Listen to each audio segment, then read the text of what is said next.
Hi, everyone. So this is going to be a Q&A, but I brought in a special guest. Hi, everyone. So this is going to be... Oh, we got problems. We had an echo. There's an echo in here. So that was me. That was actually me. I think I get fired as the producer for that one. This is live, and we're just learning a brand new system for doing all of this.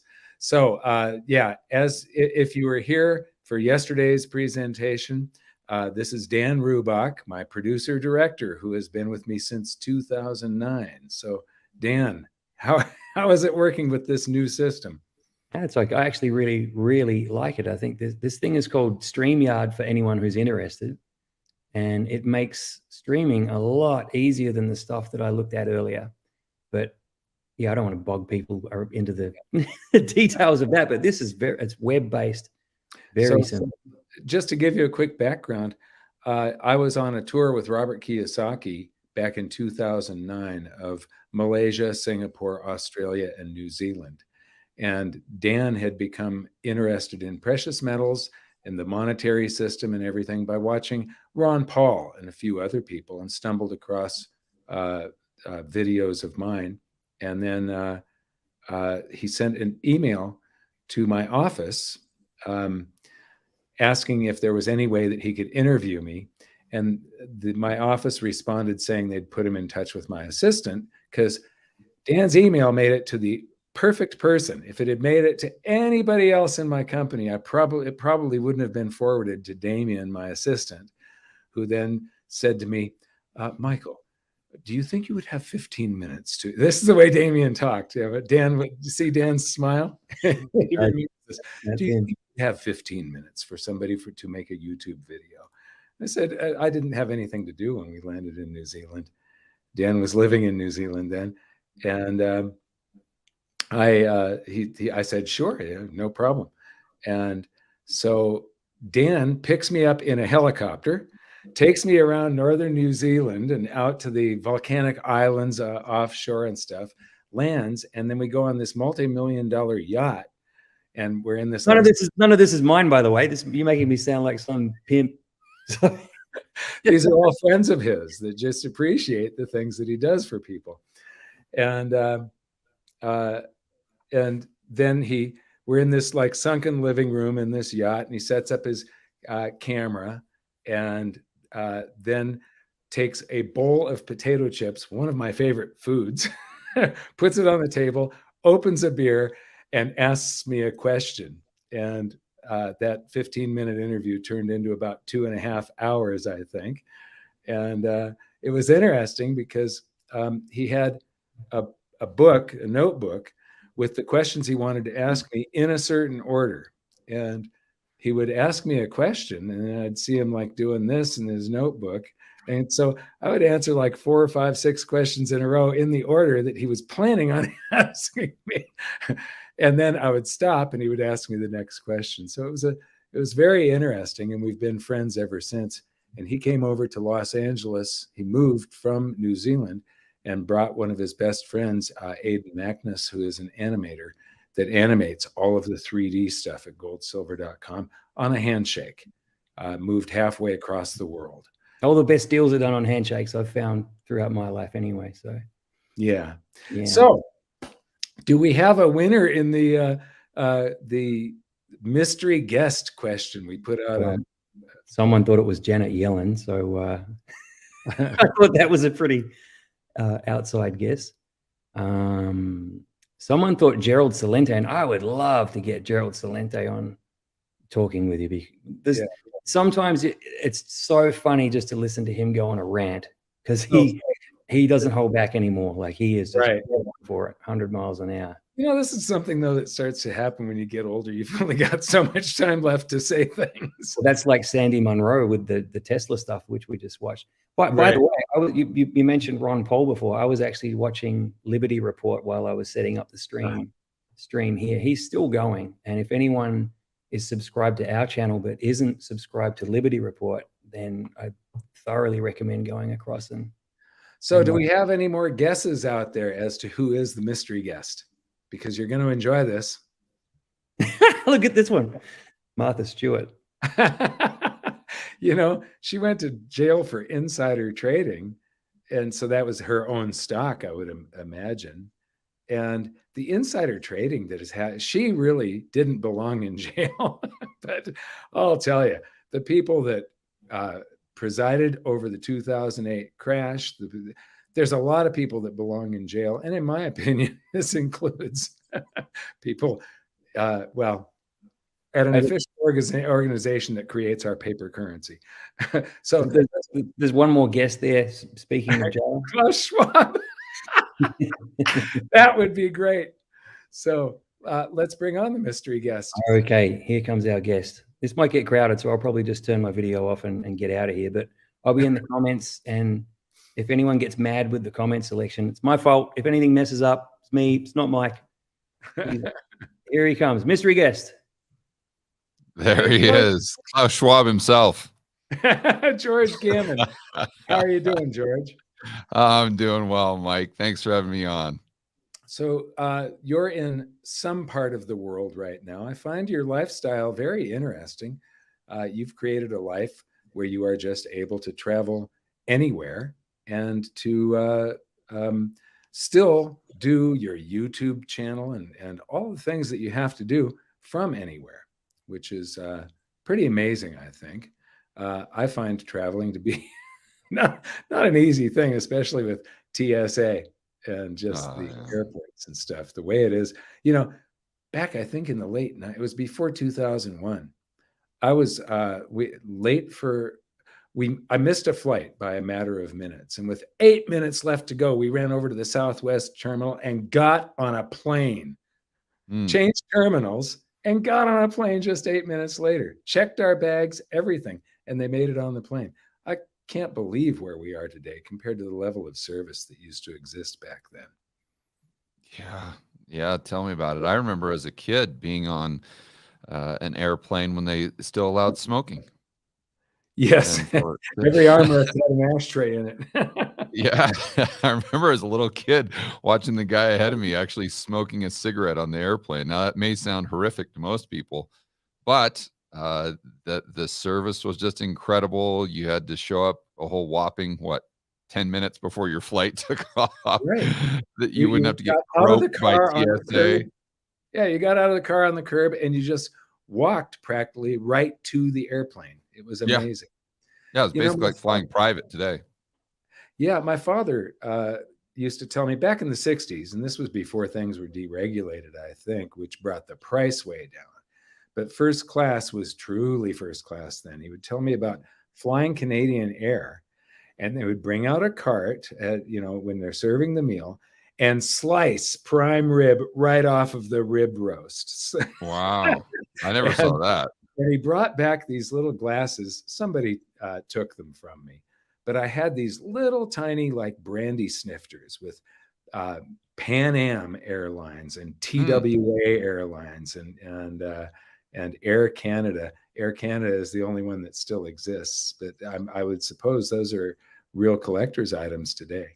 But anyway, so I don't know if you saw my video from yesterday or not, but obviously it was about the Silicon Valley Bank implosion, and I showed a chart in there that was saying that the banks are not there. They don't have to, since 2008, they don't have to mark their assets to market. And some of those assets, it isn't just, Silicon Valley Bank got into trouble because they needed cash and they had to sell some of their assets. And when they sold them at a loss because of the interest rate change. And it's part of, what both of us have been warning about, that if Powell keeps on raising rates, he will break something in the economy. That's when he'll pivot. When he absolutely broke something, when he's cost people a whole bunch of jobs, when the economy is going sour, and when Ben Bernanke put out the economic fire with a fire hose of currency creation. Except when Powell breaks this, the size of the bubbles that we are in because of Bernanke I said in one video many months back that it's going to be like trying to put out a fire from inside the house that's burning, and it's burning in all directions. and so anyway, what was your take on the, before we get into the question? Okay, we've got some questions then from viewers here, and somebody super asked, chat is what they call them, Mike. I'll get you up to speed on this. Don't worry about it. Okay. So do you want to take, will miners go up first or metal? Well, I mean, that's a question for you, Mike. You're the expert in that field. Actually, when it comes to miners, I'm not. I believe that usually miners do lead the metals, and that's the normal case. But I don't think that is the case when it comes to some sort of crisis. In a crisis, people aren't thinking, they're thinking about their mining equities as equities. These are stocks, and they're thinking about their metals as safe haven, as the asset that is not an IOU, as the, you know, with the, if you own real estate outright, you've got an asset. If you own it and it's a cash flow real estate, you can have debt against it. And even though it's got a liability, it is an asset on your balance sheet. If you own a house that has a loan on it and you're living in it, it's not, as Robert Kiyosaki points out, It's not an asset. It is a liability. Just to have it costs you something every month. But other than owning things outright, like real estate or an oil well or something like that, the only financial items that there are that are not, where you're not buying something that is somebody else's liability. Once you buy it, you're calling it a stock, an asset, but it's the company's liability. They've issued a share of stock and they have to perform. The currency is the same way. So I think that's key though, Mike, that most people think the safest asset class is cash, right? But what we don't realize, and what this weekend should have taught us, is that if you don't have green pieces of paper, that cash is only as safe as the counterparty that owes you that cash. And I think one of the biggest problems with society today is people think a bank is an entity that just takes your green pieces of paper and holds it in a vault. What they don't realize, and this sounds basic, but I was on a couple Twitter spaces over the past few days, and I was shocked at quote unquote sophisticated individuals that really didn't treat banks as an institution that you're lending money to. They treated a bank as though it was just some vault, some hole in the ground. And this one guy, I mean, I'm going to blow your mind here, but this one, I talked to two guys, and I'm not going to give their names or anything, but the one guy had $15 million in Signature Bank that went bust, and the other guy had 200 million, Mike, 200 million in the bank with 250,000 FDIC. And for kind of the average Joe and Jane, they may say, well, what on earth are you supposed to do with $200 million? You can't set up that many bank accounts, right? But no, but listen, this is an easy problem for most treasurers, or I don't know what you call them, but this is obviously a problem that a lot of people have. So you can either sweep that into a money market fund, you can buy T-bills. There's just a limitless ways to make sure that you're protecting capital, but they didn't do that. Why? Because they have this misconception, like so many Americans, again, that a bank is just a vault, that they just hold your green pieces of paper. And people have to understand, they have to wake up and realize that when you are giving your money, quote unquote, to a bank, you're lending it to them. So just like you would lend your money to your friend or family member, or maybe for a business venture, you're going to do a lot of due diligence there to make sure that you get paid back. But no one does that with a bank. They just treat it like, oh, no big deal. I'm just going to go put it in whatever bank gives me the best interest rate or whatever has the best customer service. And, that's one of the big problems with all of these bailouts, because it creates this moral hazard and it creates an environment where people aren't even cognizant of the risks. And therefore they take these unknown risks that makes us, that puts us in a position to where the central planners and authoritarians just continue to bail out the system and create bigger and bigger bailouts, which creates more and more of this moral hazard. Well, fundamentally, though, it comes down to this fraudulent system that we had. The whole monetary system in itself is both fraudulent and evil. And I've started calling fractional reserve lending. Well, the fraction that they're supposed to reserve is a fiction. So it's fictional reserve lending, and and it's all pyramided on top of the fraudulent reserve. So it's fictional reserve banks relying on the fraudulent reserve to bail them out. But Silicon Valley Bank wasn't even an issue of fractional reserve lending. It was just them completely being asleep at the wheel. I mean, you talked about the fact that their assets, the treasuries and the mortgage-backed securities that they had, went down in price. So when the liability side of their balance sheet was going down, meaning their deposits, which should have been obvious for heaven's sakes, you've got the tech crash. Every single day we wake up and see the news, and it's more and more tech layoffs, more and more tech layoffs. So if you're a bank that services all these tech companies, don't you think someone would have come in Monday morning and said, boy, they're laying off all these people. All these tech companies are going bust. Maybe that means they'll draw down their deposits, and that might put us in a compromising position. But what they could have done, my point is, it wasn't really an issue of fractional reserve banks. It was an issue of them just simply not hedging the interest rate risk on the asset side of their balance sheet.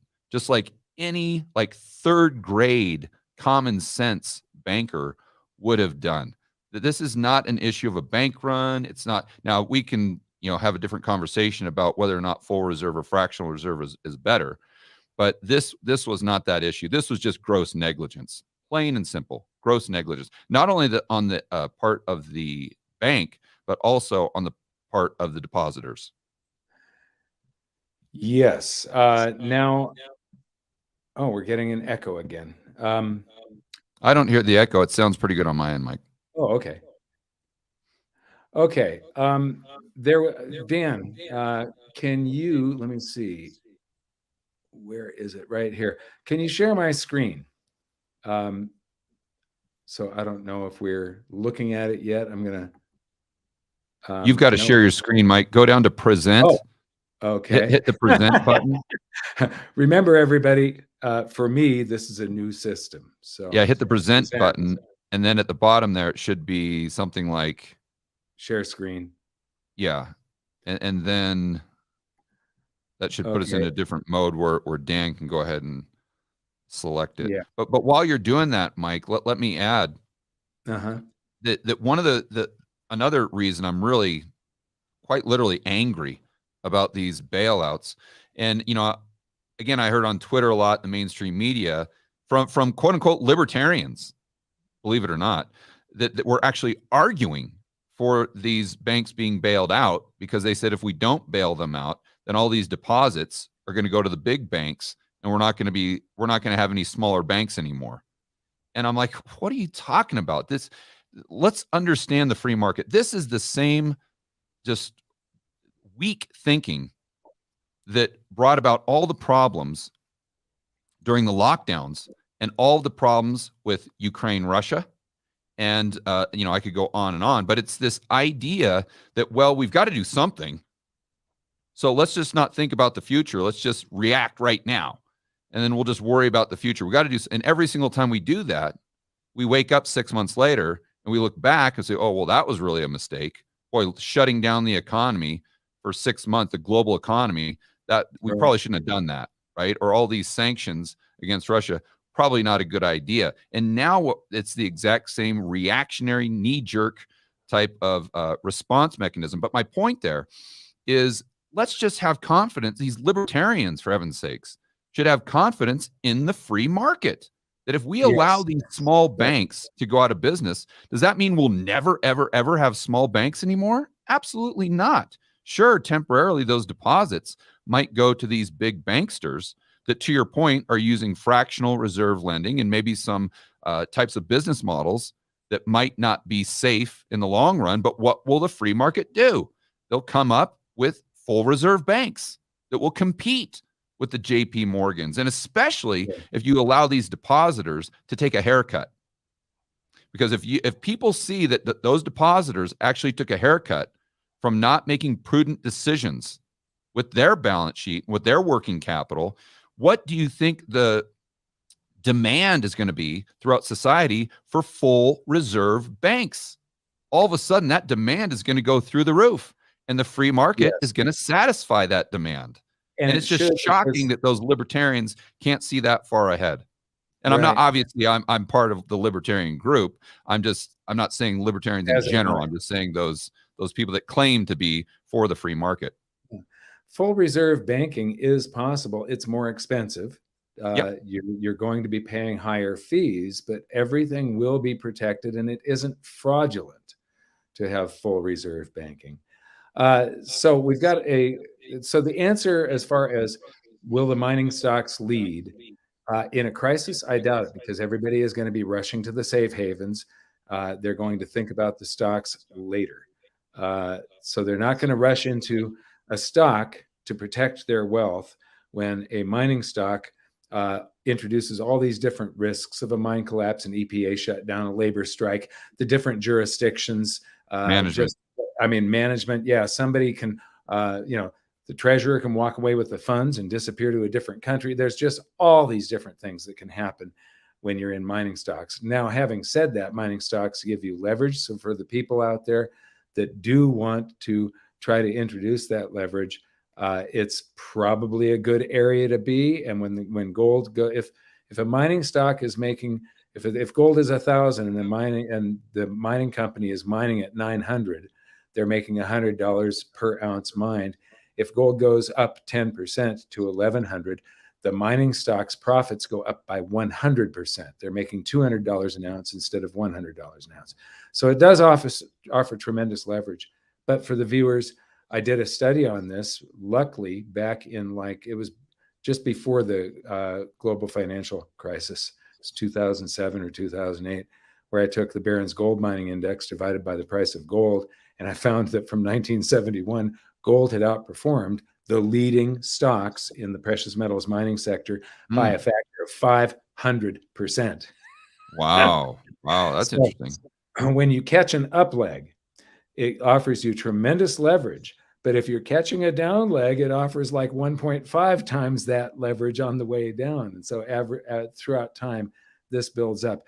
The next question is holding cash going to see us through this collapse? Well, personally, I like to hold like 3 months of, it used to be 1 month, but now I have a stack of cash like this that I can get to. I have a place where that's not, since I'm high profile, I don't like keeping things at home. I've got to keep it somewhere else. And so that somewhere else requires, parking with cameras, going down hallways with cameras, going up elevators with and there's security there, and through a locked door, and then it's in a safe after all of that. So I do think personally that some cash is a good thing, but I also, like to I keep most of my gold and silver is in storage. I also keep, though, a tube of gold eagles available to me and a whole bunch of silver eagles. Anyway, what do you think is prudent as far as having something in an emergency?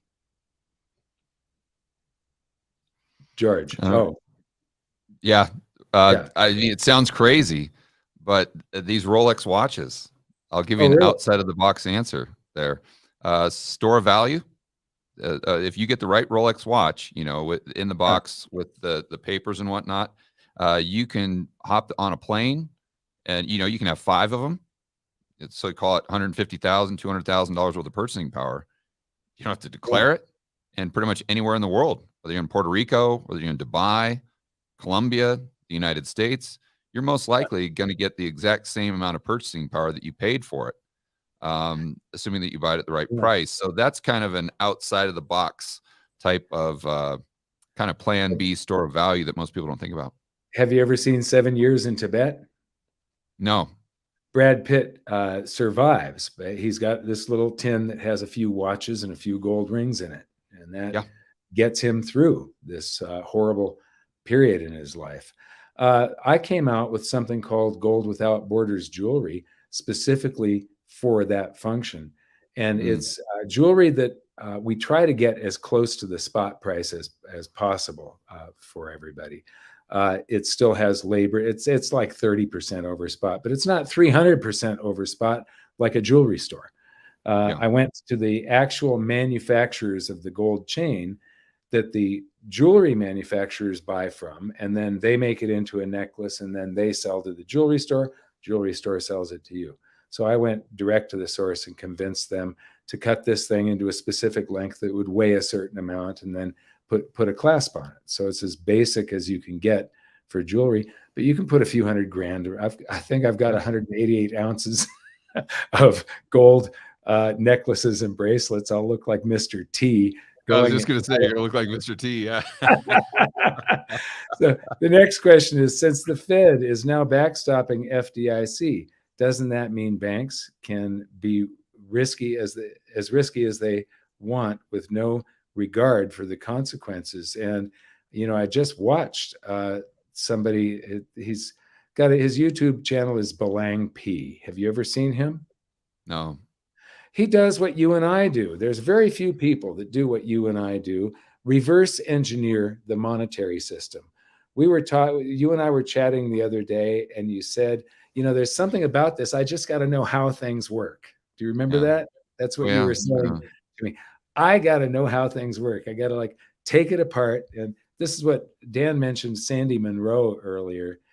Sandy Munro reverse engineers all sorts of things like cars and airplanes and for various industries, and then makes a big report on it with the costs of everything, how it's put together. And the other I've seen some of his videos. And you know, I've been driving, my first Tesla was I've been driving electric cars since back when the only electric car that you could buy was the Tesla Roadster. And so Sandy is a big fan of Tesla, but there are very few people in our space that will have the patience to sit there and look at the Fed's balance sheet or balance sheets on the FDIC, you know, reports that are just these tables of numbers and try to figure out what's going on. Well, let me go back. Let's actually take that question as an opportunity to kind of dive into the plumbing to make sure that everyone's clear on what's actually happening. Dan, if you could do me a favor and just shoot back to that last question real quick. I don't know if that's possible. That one was now that the Fed is backstopping. Is the FDIC. There we go. Yeah. So let's be very clear. Because it introduced more and more hazard, and this Belang P had reverse engineered this and came up with, yes, this does it stabilizes things for now, but at the expense of the future. Yeah, and I'd like to watch that video, but I might even take it further than he did. Let me. So first of all, the Fed isn't really backstopping the FDIC right now, as far as explicitly. The way that the FDIC is covering all of these, additional deposits, let's say bank fees for their insurance. Yeah, exactly. Bank fees, which means the taxpayer. The banks are just going to nickel and dime you even more than they already do. But the account holders, their fees to you for having an account at the bank have to go up. I was saying, so basically the average Joe is what I'm saying. Joe. And there's also a lot of banks who didn't do all these stupid things, and all of a sudden they're going to have to charge their customers. So how is that fair? But as of right now, the Fed isn't specifically backstopping the FDIC, although they probably will in the future. And what I would say there is we've effectively taken the FDIC limit from 250 to infinity. That's what we just did. So, well, at least for these couple of bank failures, we'll see what happens in the future when. But I think implicitly that's the direction we're going. So I think the next step is, well, we might as well do this for all banks. You know, once we have a few more failures in 2023, we'll see how it plays out. You know, by the way, the 2-year Treasury went down by 100 basis points over the 3 days. That hasn't happened since 1987. And just to give some viewers some context on how much risk the bond market sees right now, during 9/11, the 2-year Treasury went down by 68 or 63 basis points. So basically it went down 40 basis points more than 9/11. Wow. So the bond market does not see these quote unquote bailouts as actually fixing the problem. I wanted to say that first and foremost. So I think when we do have another crisis type of situation, that they are going to explicitly take FDIC, or what they might argue, and you could hear the politicians using this pitch, is why on earth are we taking any of these risks? Why should depositors have to worry about their bank account? In other words, why do we have any retail deposit accounts with commercial banks when we have one bank that can never go out of business? So why don't we just eliminate the future possibility of bank runs by just taking all deposit accounts and putting them onto the Fed's balance sheet? Done. Problem solved. And you can see probably 99% of the average Joes that don't watch your channel or don't watch my channel saying, yeah, that's a no-brainer. Why not? And it's a CBDC, right? Boom, you got it. Central bank digital currency. So that's what they can train us like animals. Yeah. So that's the FDIC part. Now let's get into what, as far as I think the Fed is backstopping with the Treasury, the other banks in the future, let's say Silicon Valley Bank. So I did a whiteboard video today where I was calling them Silicon Valley Bank 2.0. 3.0, 4.0, infinity, right? So yes, they did let Silicon Valley Bank go under, but they set up this facility, which I've got it up here on my whiteboard, is, let's see, BT. So I think it's Bank Term Funding Program. And that is in tandem with the Treasury. So what's happening, Mike, is they're actually setting up a separate entity to do these future bailouts, right? And what's happened, it's being capitalized or guaranteed by the Treasury, i.e. the taxpayer. Now, what I think you'll find fascinating is they're funding this with $25 billion. So where are they getting this $25 billion? You know, as you know, they're broke. Well, they're actually getting this from the United States FX reserves. So the FX reserve account had about $60 billion in it, which sounds like a lot. But then you look at China and you see that they've got $3 trillion in FX reserves. No reserves. In fact, when you look FX reserves to support the dollar, if it did that, and that's why you have FX reserves, because in case of an emergency situation, I don't know, like Russia, you know, shooting a nuclear missile at us, something like that, and the dollar goes down rapidly to where it endangers national security, you've got those FX reserves to support the price of the dollar against other currencies. So what we're doing is we're draining that account in order to bail out all these banksters that made stupid decisions. So you say, well, George, we still got 60 billion, or now 35. That sounds like a lot. Okay, well, 60 billion puts us on par with which bank was it? Or I'm sorry, which country was it? It was Algeria. And 35 billion puts us on par with Uzbekistan. So basically right now, the U.S. has the same amount of FX reserves as Uzbekistan, right, namely because of this program that they're funding with it's basically called the that makes the U.S. not even a third world country, but considering the size of the population compared to the reserves. So if you Uzbekistan would have far, far more reserves if it was reserves per capita that you're talking about in the United States. I mean, this makes us a fourth world country, if anything.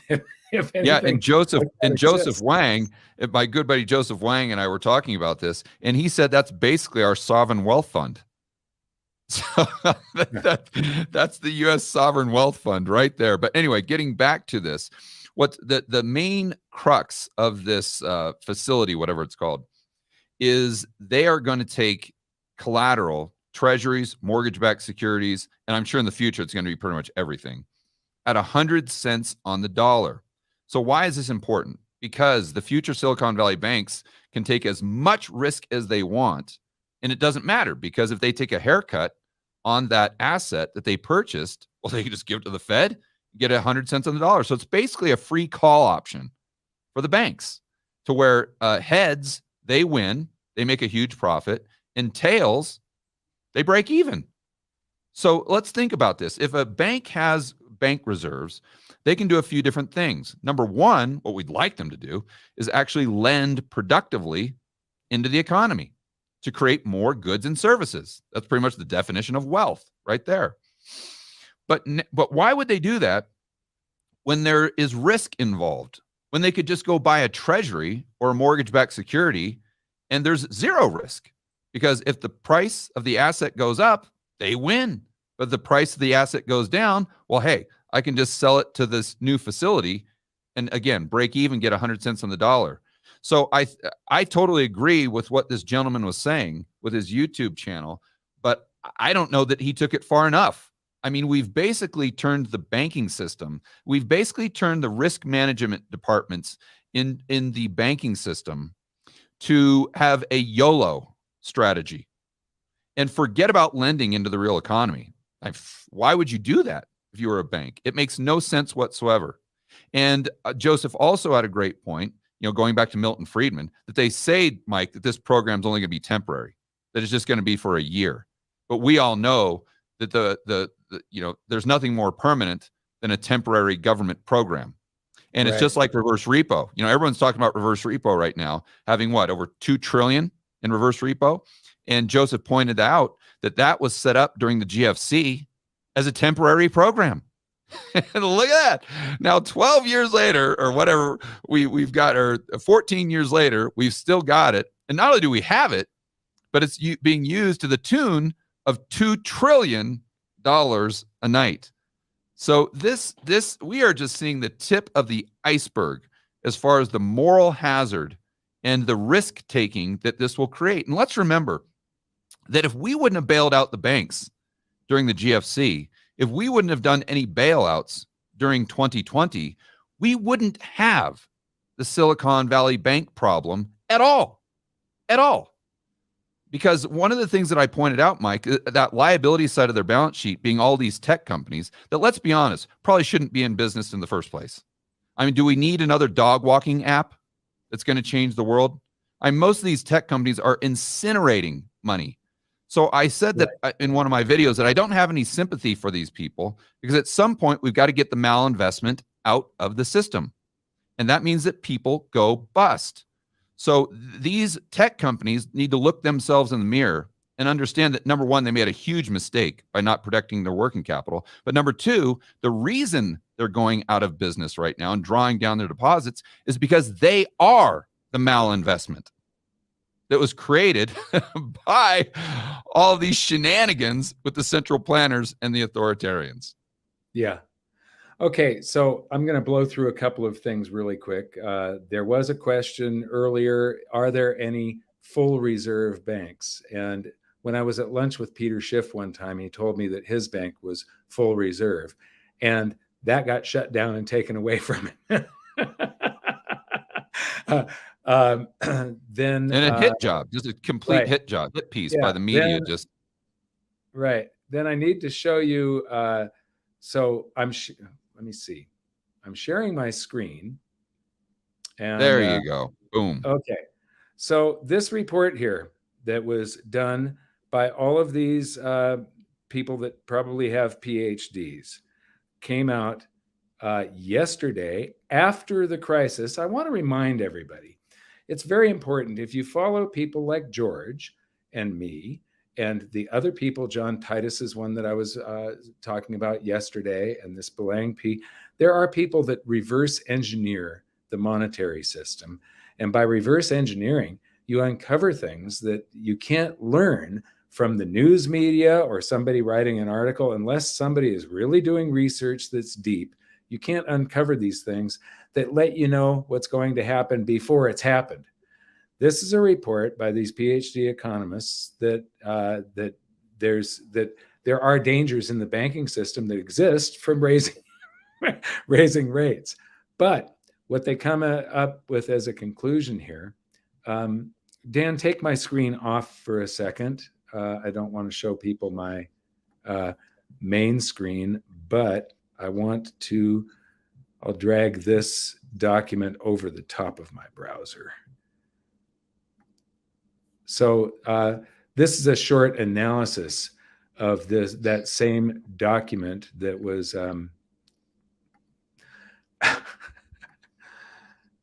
this isn't easy for me navigating this new system. You had it up there, Mike. Oh, I did. Okay, go ahead and show this. There you go. The U.S. bank system is more fragile than you think. Right. And this analyzes the banks, and it shows that it's more than 500 banks that have exposure similar to, more than 500 also banks should also have failed. There's more than 500 other banks that have as bad or worse conditions when it comes to marking to market their assets that they hold. And I have not read the full report. I've only read this report, which my news guy put on my website this morning. But it is Monday morning quarterbacking, which is what the news media does. If you're going to watch the mainstream news media, you can go back to, thanks, Dan. If you're going to watch the mainstream news media versus watching somebody like George that does reverse engineering and tries to figure out how does this system work. I mean, he's showing you balance sheets every day, so make sure you go and watch some of his videos. But the next question that we've got is, if we see a bigger systemic banking collapse with bigger banks involved, what do you see happening to the price of the metals and Bitcoin in the short, medium, and long term? Well, I really can't answer on Bitcoin. It is an alternative asset.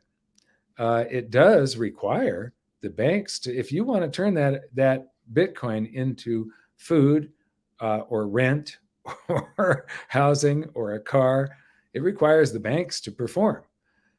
So I still see Bitcoin, even though you don't have a counterparty. It's an asset that doesn't have somebody. It's a system backing it up. So it is the distributed ledger's liability, and that distributed ledger being so distributed and having so many millions upon millions of mining rigs working on it, that makes it much less of a liability. It's a stable liability, but it does require, gold and silver don't require the bank to necessarily perform on them. So I don't know what, I know that we do know the price action during COVID though, Mike.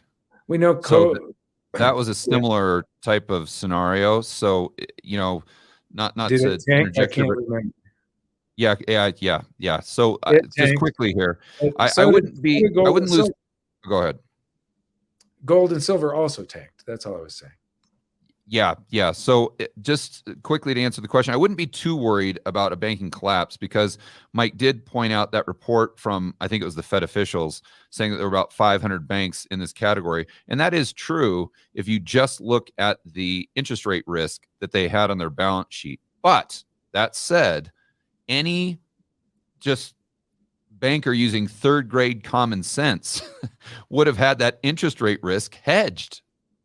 They would have had it hedged. So yeah, if Right. they take So a the 4,000 banks though that are FDIC insured, there's 500 that met or exceeded the stupidity of Silicon Valley Bank, and they also covered that there's a whole lot more that are near that. This was Silicon Valley or worse is 500, which is a significant. What is that percentage of 4,000? It's a basically lot. a little over 10%. But Yeah. the point is, you don't know how many of those banks had their balance sheet hedged. And I would argue that hopefully that the majority of them did. Now, maybe they're all just that stupid, and I'm giving them too much credit. I don't know. And then also the liability part of the balance sheet was a big reason why Silicon Valley Bank went under, because they had so many deposits that were uninsured. So that's basically hot money. Where the majority of the deposits are insured, then that money is far more sticky, and you don't have to worry about I hate to use the word bank run, but I think that's why we haven't seen too much activity since Monday, is because most of these banks, especially the big ones, had their heads screwed on straight when it comes to risk management and actually managing their balance sheet. But going back to the Bitcoin short-term gold, if we do get a collapse in the financial system, and you can see this going back to 2008 as well. Now, we didn't have Bitcoin then, but when Lehman went bust, you saw gold plummet. Right. And then what happened, same thing during COVID, March of 2020, gold and Bitcoin plummeted. Why is that? Because you should see a flight to safety. That is true. But during those times, these big financial institutions are going to sell anything on their balance sheet that's liquid, anything that has a bid. And usually that's gold for all the right reasons, or Bitcoin in this case. So usually what you'll see is a quick drop down, but that's your buying opportunity. And so when the system stabilizes, like we saw in 2008 or during COVID, what they do to stabilize the system is fundamentally very, very bullish for gold and Bitcoin. And that's when you usually see it rip. So that's kind of just the advice that I'd give people. During that crisis of 08, gold bottomed. The markets started crashing. I believe that was early October. Gold bottomed in late October. Or November, early November, I can't remember which, but the markets continued crashing until March, and so that's what you're talking about. The banks got liquid during the point when all of their mortgage-backed securities pretty much went to zero, and the Fed came in charging in. So yeah, there was that big crash in gold. Silver crashed back down. It would have been 21 before that. It crashed back down into the single digits, and I was able to double my position in silver during that period of time. Yeah, that's why dry powder is important. Yeah, but I find myself sometimes, like right now, I'm cash poor at this point. I'm in an uncomfortable position of not having enough cash. It's I just launched my book, and a lot of these things are very expensive things to do, and I'm doing some other things that required a lot of cash. And so you move stuff around here and there. I like it when the vast majority of my wealth is in precious metals, and so I always keep very little cash on hand. And by the way, I've noticed in many of your videos, you're referring to currency as currency, which I think is great. Not many, I went on this rampage on defining the difference between currency and money back in when I was writing. It was Robert Kiyosaki had put me on stage in front of 300 people 3 times, and then at the Los Angeles Convention Center in 2005 in front of 5,000 people. Wow. And he brought me out, but I had a meeting with him. It was the first time we sat down and talked one-on-one for a little while. And I asked him if I could be the Rich Dad advisor for precious metals, and here are the reasons. And he said, well, you're going to have to come to Scottsdale on your dime, and we'll talk about it. But first, I've got to get back out on stage. And when I do, I want you to come out and tell them about when Nixon took us off of the Bretton Woods system. And when he introduced me, He said, in 1971, the dollar ceased being money and became currency. Now, for some reason, when he said that, this light bulb went on, and I went, "Oh my God, I got to write about this." And I have been sort of on the warpath on this ever since, and I'm going to be doing it a lot more. I really do hope that you will join me, and you're already doing it for the most part, but trying to always use the proper terminology, because money has to be a store of value. You know that every dollar, that all the bank credit that we use is imagined into existence by banks when we take out a loan. It's loans and leases that create the currency. The Federal Reserve notes are imagined into existence when they buy an asset, and then if the bank needs cash, they'll convert their reserves that the Federal Reserve imagined into existence into vault cash, and then you withdraw some of it, and that's the currency that we've got in circulation. But both of them are imaginary. And when you pay your loan, when you pay the principal, the dollar that you use to pay the principal annihilates the debt on the books, and they both vanish. It's double entry bookkeeping. Poof. So that dollar that is supposed to be a store of value, that's the number one attribute that money has to have, it vanishes. It goes to zero like that. It's gone. Which reminds me of that South Park thing. And it's gone. But that, all of this, and the fact that there is inflation. If the dollar is storing value, there can't be long-term inflation. But we have long-term inflation. The dollar has lost 97.5% of its value against gold and most other assets since the inception of the Federal Reserve, when it's been a fiat currency. So yeah, I hope you join me in always trying to call currency, because calling the dollar money bestows upon it accolades that it does not deserve. So I want to get to the next question. Well, first of all, Mike, we all stand on the shoulders of giants. So I can't take any credit for that. I owe you all the credit, because the reason I use the term currency as much as I do is because of you and Doug Casey. So you'll notice in a lot of the videos, I either use the term currency or currency units. And yes, I got the term currency units from Doug Casey. I got that from Doug Casey. So I need to give credit where credit is due. And sometimes I do slip up, and sometimes I'm trying to make it as digestible as possible for the average viewer. And that's how they see money. But even when I say money, I try to use parentheses.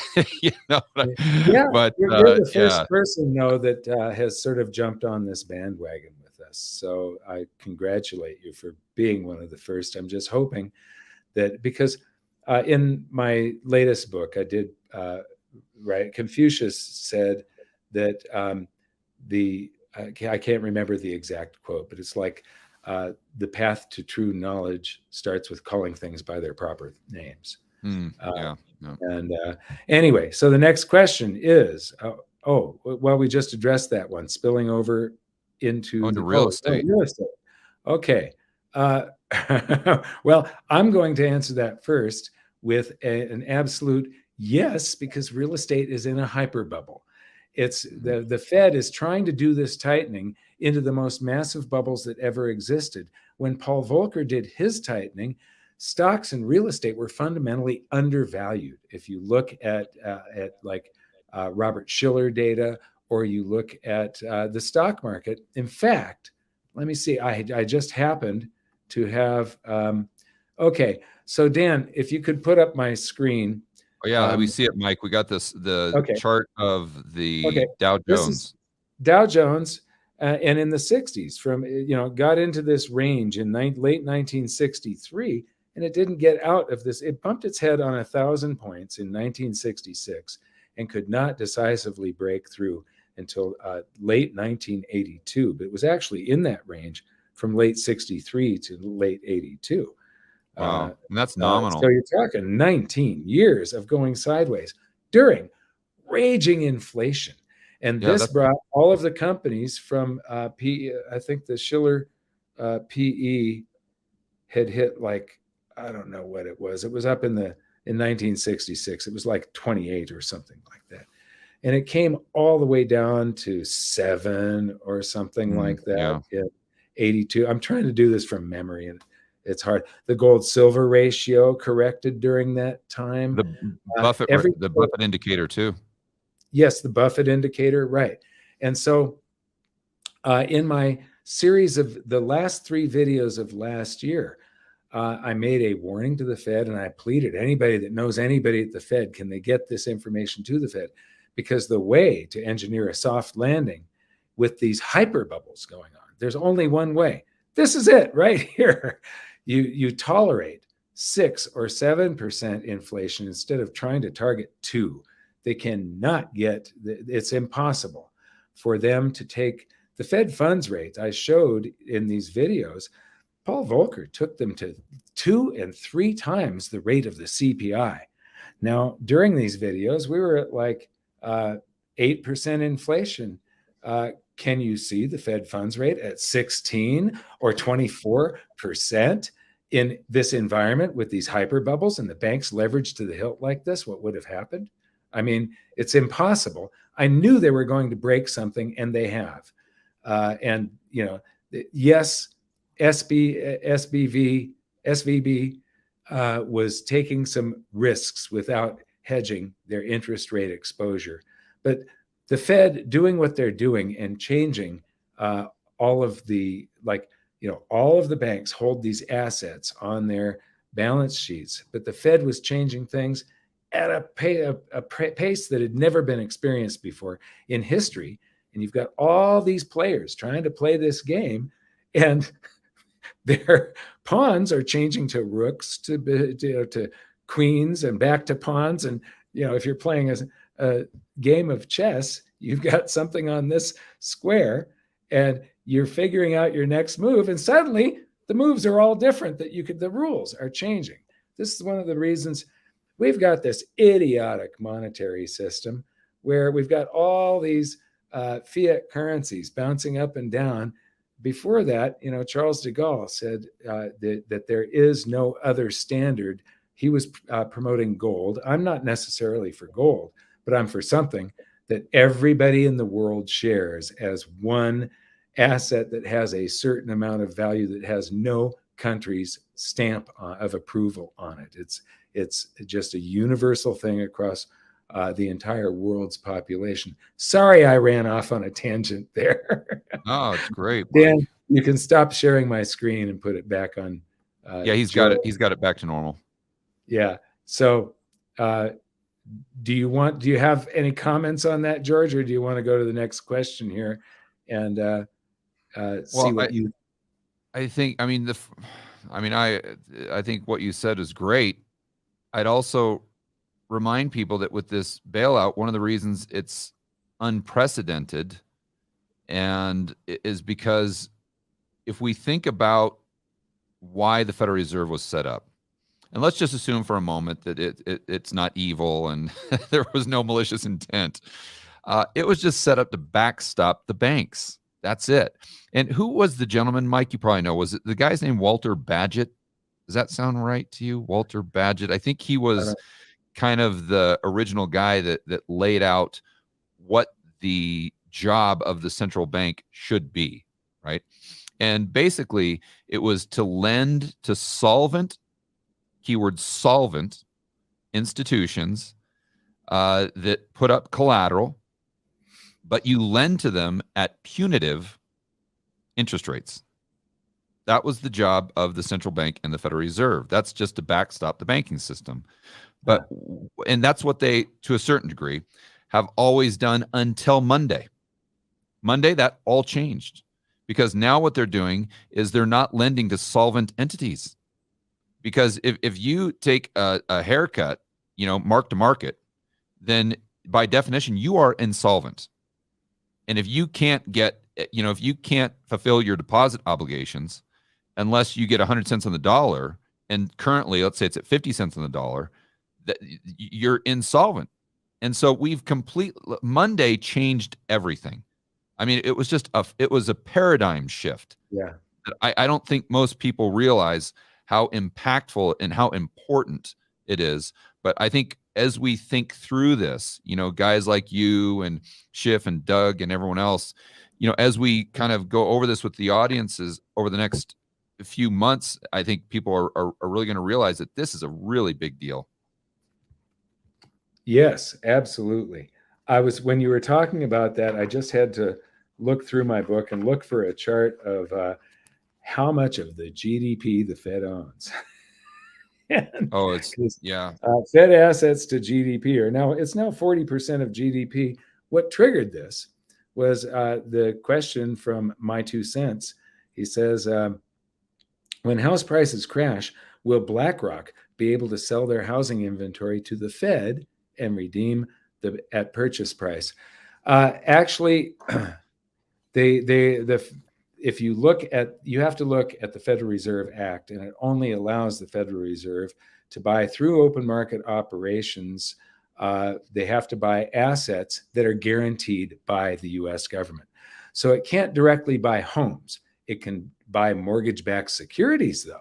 So if BlackRock has all of these homes bundled up into mortgage-backed securities, the answer would be yes. The Fed can actually buy their housing inventory from them and own. I mean, the Fed is actually already the largest real estate owner on earth. What's their, you probably know this, George. Their MBS portfolio?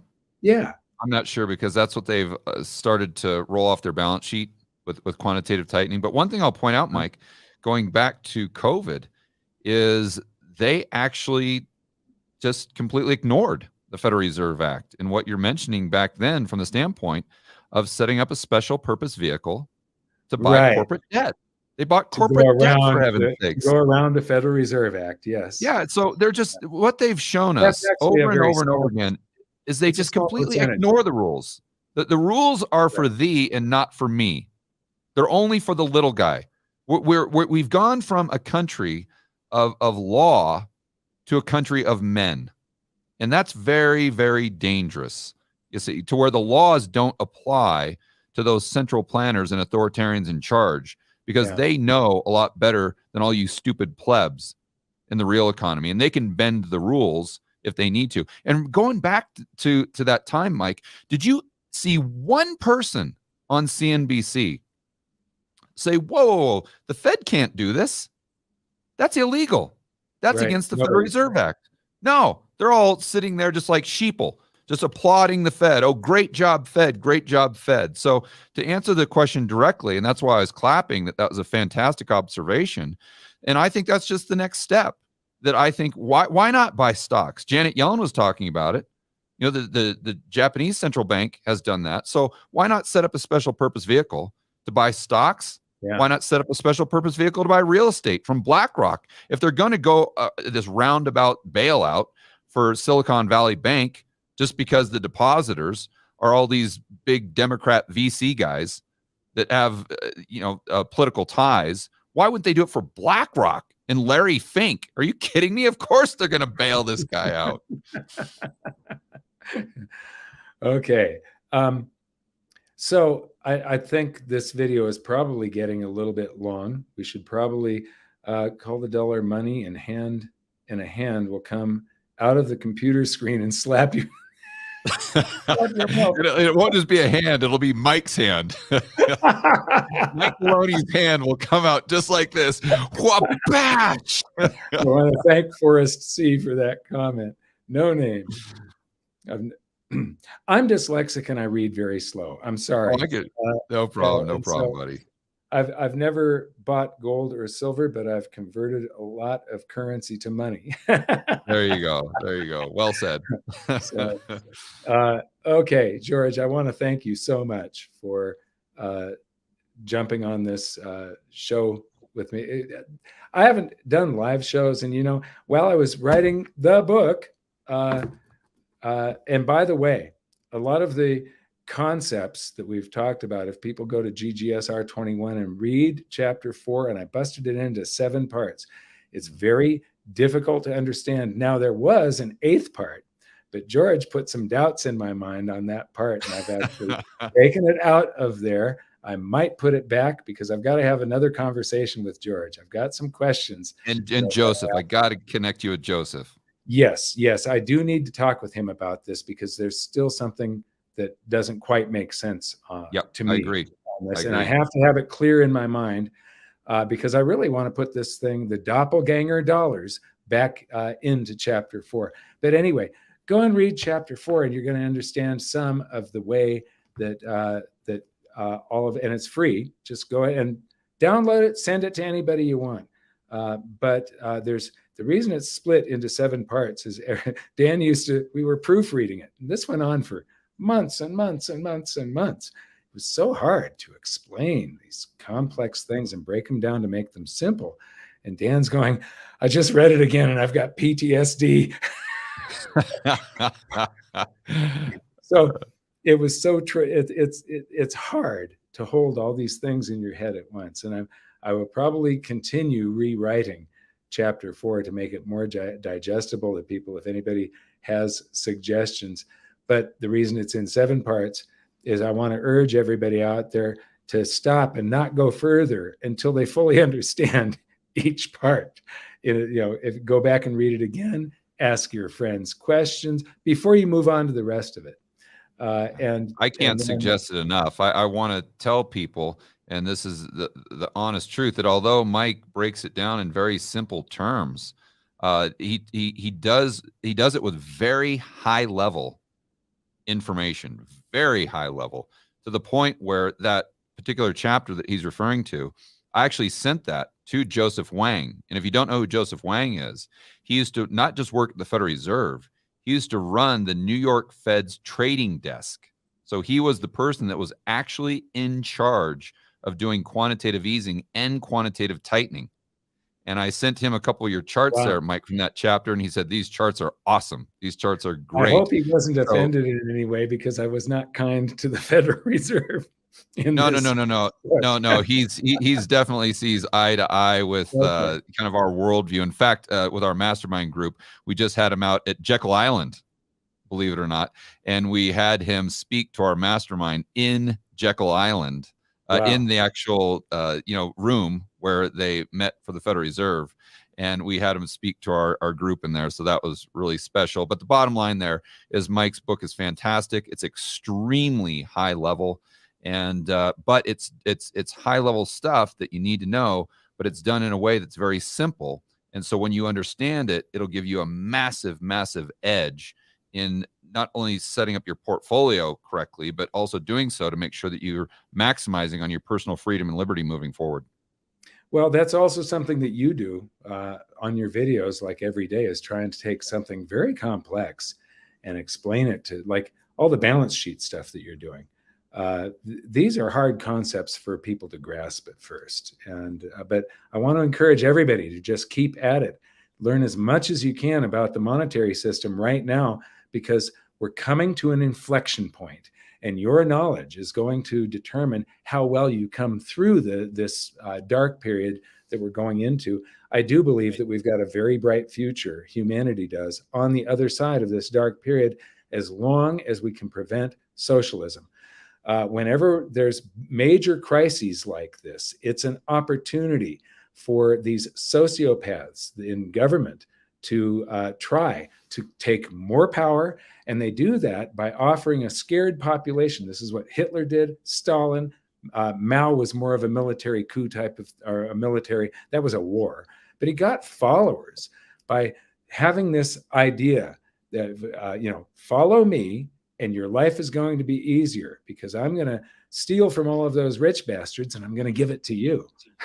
It doesn't work out in the end, but it does lead us. I do believe that we are going into a crisis. The gold and silver will peak. And my goal is not to own gold and a bunch of gold and silver. That's not what I'm after. I'm after whatever works best for my financial livelihood. And I do want to deal in moral things. I believe that the banking system is fundamentally immoral.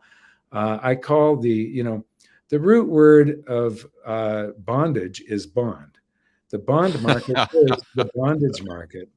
It is perfectly moral for a corporation to issue corporate bonds. They're saying to you, loan me some currency, and I promise that I'm going to work my ass off to create goods and services and make a profit, and then I will pay you back out of that profit.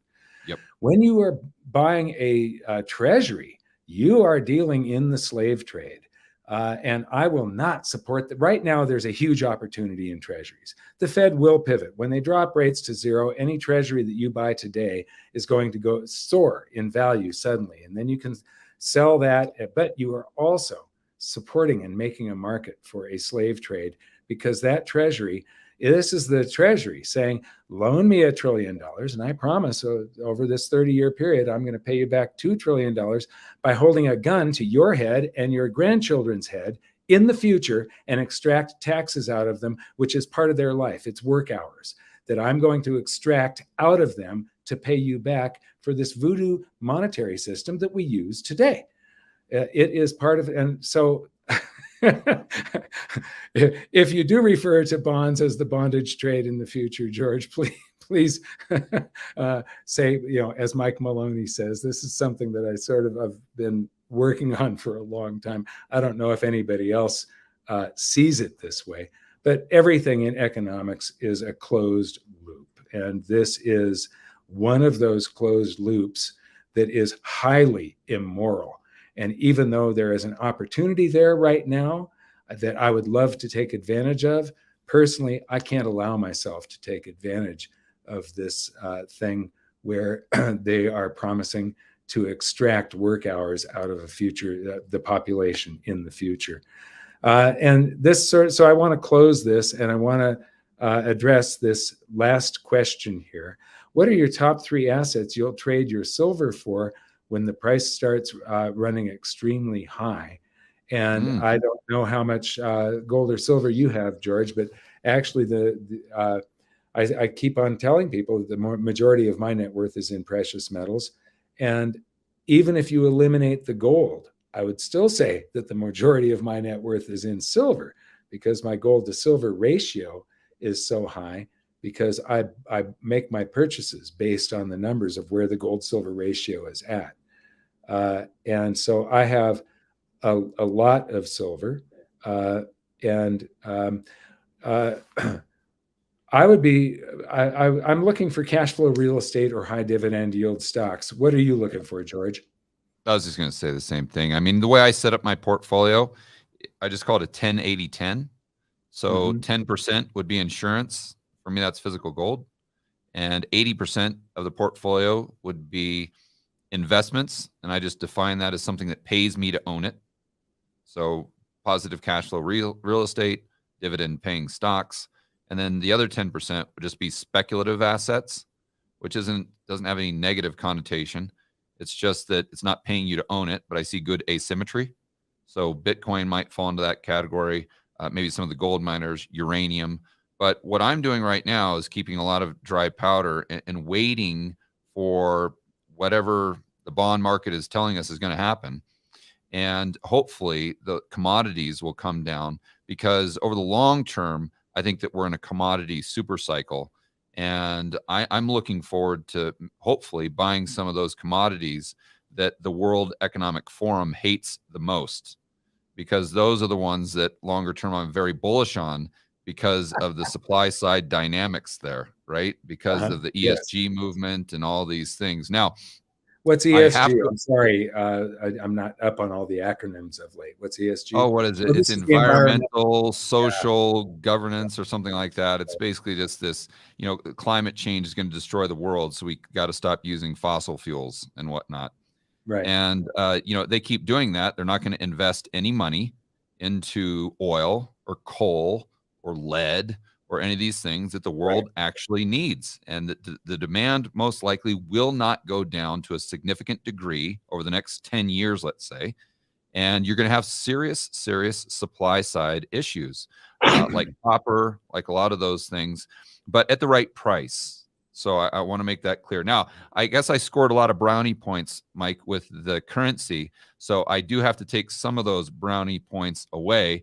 But I'll preface by saying I've got an open mind. I'm willing to change my mind. But I do talk about how T-bills, not necessarily long-term treasuries, but T-bills are a good way to store some of your dry powder in these tumultuous times, especially if you've got more than 250 that's FDIC insured. So I have suggested, and I have bought them myself, and I apologize. I know you're going to crucify me for that one, but I wanted to come clean right here live with you, Mike. I think most people do not see the whole circle, though, when they look at these things. And I'm just showing people everybody can make their own judgment calls. For me, when I saw this, I go, wow, that's just something that I can't support regardless of what the opportunity is. Now, it's one of the most liquid markets in the world. It's very safe because you know that you are going to get paid back because we've hired a bunch of thugs to do it. They're going to hold a gun to somebody's head in the future and extract wealth out of them. That wealth did not come voluntarily. It wasn't a corporate bond where they're borrowing the currency and they're promising, I'm going to make your life better by making goods and services. No, I'm going to make your life worse by extracting future work hours out of the population, not providing any good or service, and I'll pay you back. That's what a treasury bill, bond, or note is. So, yeah. But well, maybe in the future, what I'll do is look into buying short-term like debt from Apple, I don't even know if that's an option. But if I could buy like a 1 month bill from or bond, or I don't even know what it'd be called, but maybe I'll look into that. That may be a more moral way to achieve the same objective.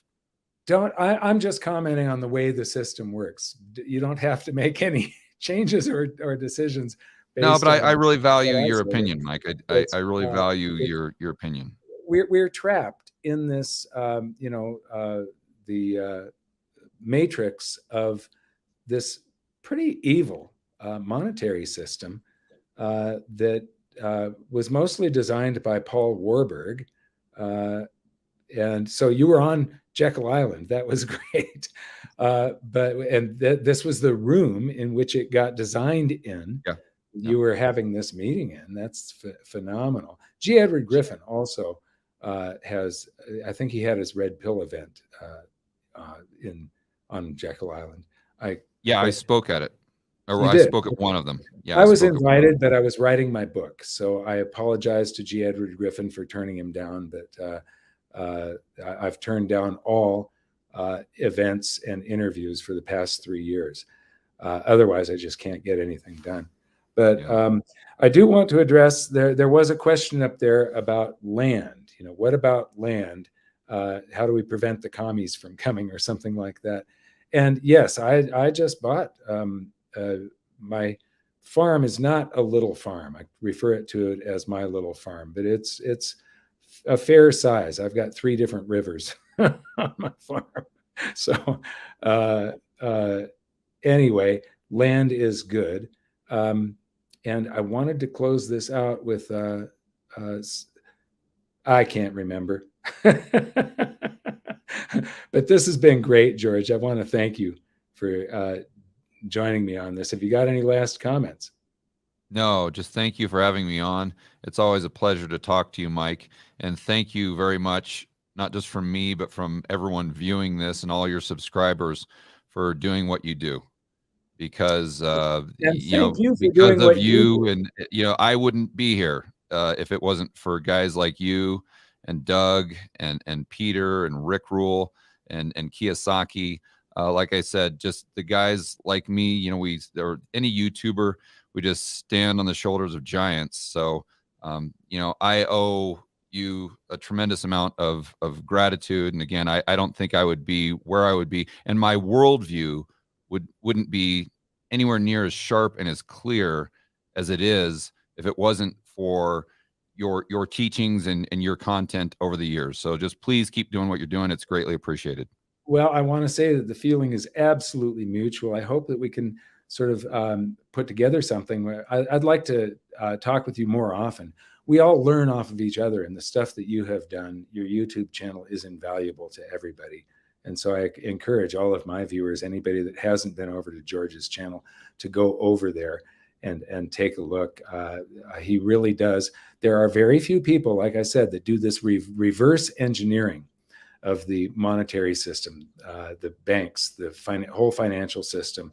And this is where you can trip over something brand new, something that nobody has talked about before, where, you know, when it's somebody learning off of what happened in the past, you can't get this compass of where you're going in the future. When you're driving in the rear view mirror with most of the mainstream media.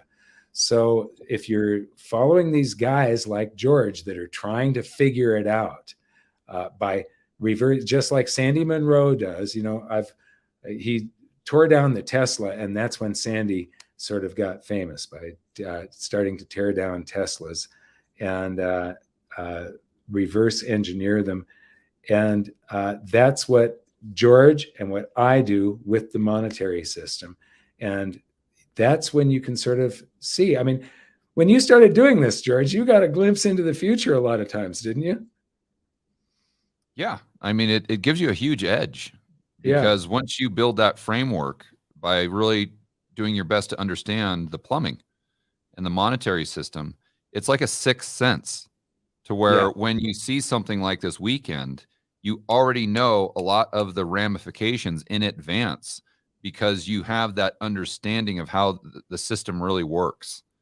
And I mean, I can't suggest I mean, I think you just nailed it with people making sure that in these tumultuous times that you're educating yourself and trying to, you know, do that reverse engineering on your own and come up with your own framework to make sure that you're protecting the finances for yourself and your family. Yeah. You know, when I was doing the research on my book and really diving deep into a lot of this stuff, I started getting pretty paranoid. It does. I have to caution everybody. It does affect you when you see how things are really done. You're going, oh my God. Oh my God. Yeah.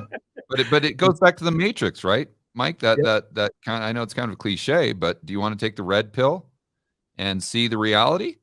Or do you want to take the blue pill and just continue to live in bliss in a fantasy world? And I think that pretty much everyone on this live stream right now would much prefer just to man up or woman up and face reality. And take that red pill. And that's what your channel does. And that's what your channel does. So thank you very much. Continue on with the great work. I don't know if Dan can arrange that with this program, but if you could stick around for a couple of minutes after the live stream here, I would love to ask you some questions. Sure. Yeah. Yeah, guys, thanks for watching. We'll see you in the next video. Dan, why don't you come back in and say goodbye, Dan, to everybody? So, because, so your video isn't, there you go. It's gone dark here, mate. We've been going for 83 minutes, I think. So that was good. If people could leave a comment in the comment section, then just let us know what time length suits you best for this. Is it half an hour? Is it an hour? Is actually pretty long. I can tell Mike's sort of starting to peter out a little bit with his energy. So I want to point out, Dan used to have a rock and roll band in Australia and New Zealand, and in the background there, he's got some of his art. His place guitars, great guitars. So all right, I'm gonna play the outro, and we'll have a chat after this once we've. Okay. Thanks for watching, everybody. Thanks, everybody.